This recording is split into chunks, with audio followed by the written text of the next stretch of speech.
അപ്പോൾ സർവീസും ഓയിൽ ചേഞ്ചും എല്ലാം കഴിഞ്ഞ് വിദേശത്തുനിന്ന് രാഹുൽ ഗാന്ധി എന്ന് പറയുന്ന ഒരു തള്ളുവണ്ടി ഇന്ത്യയിലേക്ക് തിരിച്ചെത്തി.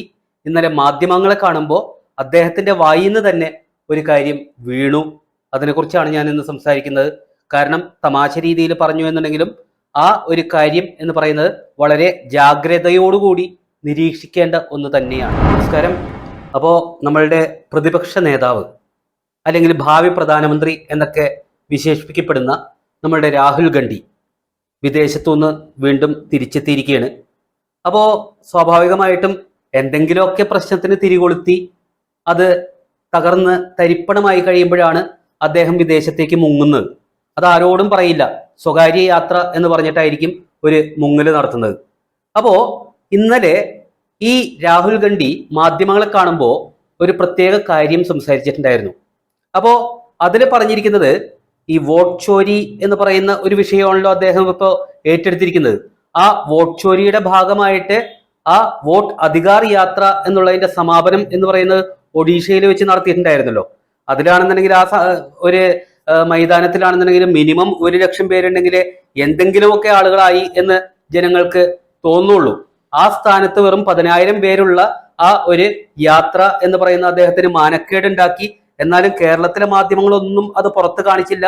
പകരം വളരെ ഫോക്കസ് ചെയ്ത് ലോങ് ഷോട്ട് ഒന്നും എടുക്കാതെ ധാരാളം തിങ്ങിക്കൂടിയ ജനങ്ങളെ കാണിച്ചുകൊണ്ട് മലയാളികളെ പറ്റിച്ചു. അത് കേരളത്തിലെ മാപ്രകളുടെ ഒരു രീതി.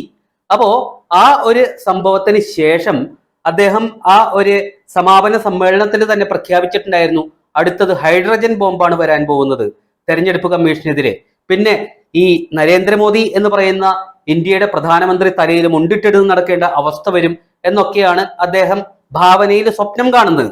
അപ്പോൾ അതെന്തെങ്കിലും ആയിക്കോട്ടെ, സ്വപ്നം കാണുക എന്ന് പറയുന്ന അദ്ദേഹത്തിന്റെ ഒരു അവകാശം തന്നെയാണ്, അതിനെ നമുക്ക് തടസ്സമൊന്നും പറയാൻ പറ്റില്ല. പക്ഷേ അവിടെ അദ്ദേഹം ഇപ്പോ പറഞ്ഞിരിക്കുന്നത്, മാധ്യമങ്ങളുടെ മുമ്പിൽ പറഞ്ഞിരിക്കുന്നത് തെളിവുകൾ ഹാജരാക്കും എന്നാണ്. ആ തെളിവുകൾ പുറത്തു വന്നു കഴിയുമ്പോഴാണ് നരേന്ദ്രമോദി തലയിൽ മുണ്ടിട്ട് കിടക്കേണ്ടി വരുന്നത്. അപ്പോ ഈ തെളിവുകൾ എന്താണ് എന്നുള്ളത് തെരഞ്ഞെടുപ്പ് കമ്മീഷൻ തന്നെ നേരത്തെ തന്നെ ചോദിച്ചതാണ്. കാരണം എന്താണെന്ന് വെച്ചാല് ഇദ്ദേഹം പരാതി കൊടുക്കുന്നില്ല തെരഞ്ഞെടുപ്പ് കമ്മീഷനിൽ. കാരണം ഈ ഒരു സത്യവാങ്മൂലം കൊടുക്കണം. അതായത് കൊടുക്കുന്ന തെളിവുകളെല്ലാം തന്നെ വളരെ ബോധ്യപ്പെട്ട് കൊടുക്കുന്നതാണ്. ആ തെളിവുകൾ തെറ്റാണെങ്കിൽ അദ്ദേഹത്തിന്റെ പേരിൽ തന്നെ തിരിച്ചൊരു കേസ് വരും. തെരഞ്ഞെടുപ്പ് കമ്മീഷനെ അപമാനിച്ചു എന്ന് പറയുന്ന രീതിയിൽ, അല്ലെങ്കിൽ രാജ്യത്തെ അപമാനിച്ചു എന്ന് പറയുന്ന രീതിയിൽ, അല്ലെങ്കിൽ രാജ്യത്തിന്റെ പരമാധികാരത്തിലുള്ള ഒരു പ്രത്യേക ബോഡി ഇലക്ഷൻ കമ്മീഷനെ അത് അപമാനിച്ചു എന്നുള്ളതിന്റെ പേരിൽ. അപ്പോൾ അങ്ങനെയുള്ള കാര്യങ്ങളെല്ലാം നിലനിൽക്കുമ്പോൾ തന്നെ അദ്ദേഹത്തിന് അതിന്റെ ആ തെളിവുകൾ കൊടുക്കാൻ സാധിക്കില്ല. എന്നാൽ ജനങ്ങളുടെ മുമ്പിൽ ഇങ്ങനെ കുരച്ചുകൊണ്ട് നടക്കുകയും വേണം. അതാണ് അദ്ദേഹത്തിന്റെ ആവശ്യം എന്ന് പറയുന്നത്. ആവശ്യം എന്താണ് എന്നുള്ളത് ഞാൻ പിന്നീട് പറഞ്ഞു തരാം.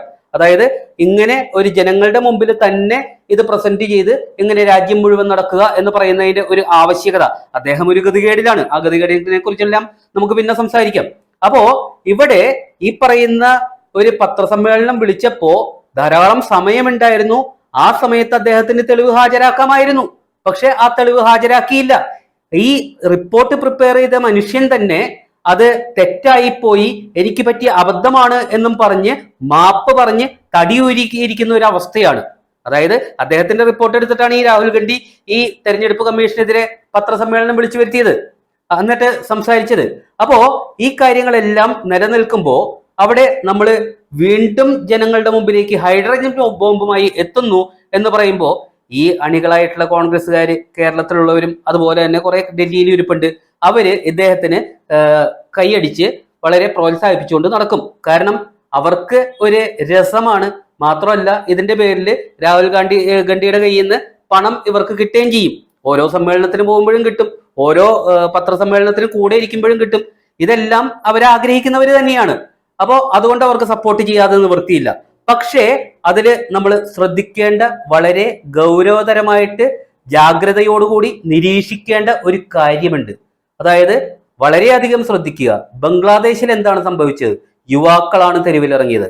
അതുപോലെ തന്നെ നമ്മളുടെ ഇപ്പോ നേപ്പാളിലാണെങ്കിൽ എന്താ സംഭവിച്ചത്? യുവാക്കൾ അല്ലെങ്കിൽ വിദ്യാർത്ഥികളാണ് തെരുവിലിറങ്ങിയത്. അവിടെയെല്ലാം ഈ യുവാക്കളെയും അല്ലെങ്കിൽ വിദ്യാർത്ഥികളെയും തെരുവിലിറക്കാൻ വേണ്ടി ഡീപ് സ്റ്റേറ്റിന്റെ ഏജന്റുകളായിട്ട് 2-3 പ്രമുഖ വ്യക്തികൾ ഉണ്ടായിരുന്നു. അതുപോലെ തന്നെ ഇന്ത്യയിലെ ഡീപ് സ്റ്റേറ്റിന്റെ ഏജന്റ് ആണ് രാഹുൽ ഗാന്ധി എന്ന് നമ്മൾ സംശയിക്കേണ്ടിയിരിക്കുന്നു.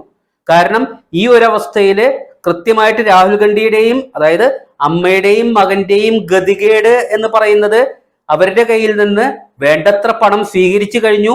പക്ഷെ അവര് പറഞ്ഞ രീതിയിൽ ഇന്ത്യയിൽ ഒരു കലാപമോ അല്ലെങ്കിൽ ഒരു പ്രത്യേക പ്രക്ഷോഭമോ ഒന്നും സൃഷ്ടിക്കാൻ സാധിക്കാതെ ഇരിക്കുന്ന ഗതികെട്ട അവസ്ഥയിലാണ്.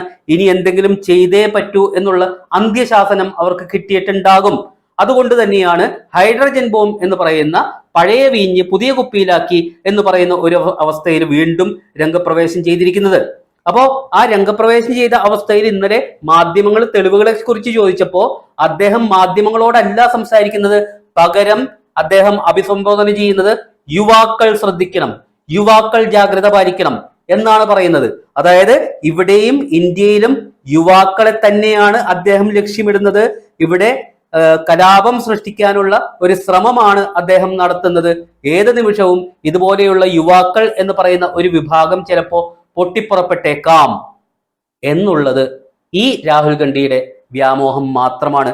കാരണം ഈ ഇപ്പോ ഇന്നലെയോ മിനിഞ്ഞാന്നാളോ RSSന്റെ വിദ്യാസാഗർ എന്ന് പറയുന്ന വ്യക്തി വ്യക്തമായിട്ട് പറഞ്ഞു എന്തുകൊണ്ട് ധൻകർ രാജിവെച്ച് പുറത്തോട്ട് പോയി എന്നുള്ളത്.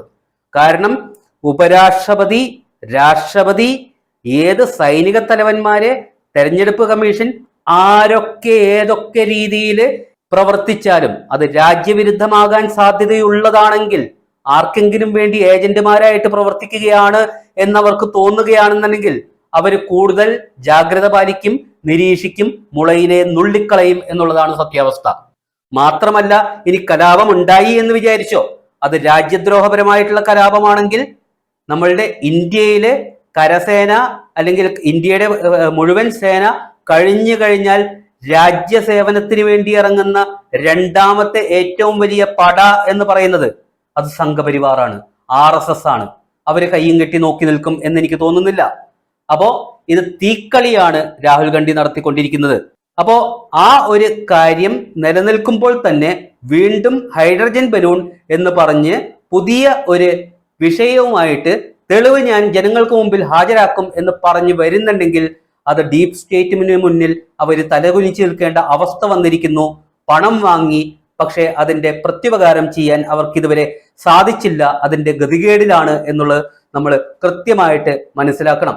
ഇനി ഇയാൾക്കിപ്പോ ഈ പറയുന്ന ഒരു രീതിയിൽ പ്രവർത്തിക്കണം എന്നുണ്ടെങ്കിൽ തന്നെ ഇതില് എനിക്കൊരൊറ്റ കാര്യമേ ഈ രാഹുൽ ഗാന്ധിയോട് പറയാനുള്ളൂ, ആ ഹൈഡ്രജൻ തേങ്ങ അങ്ങ് ഉടയ്ക്ക് സ്വാമി.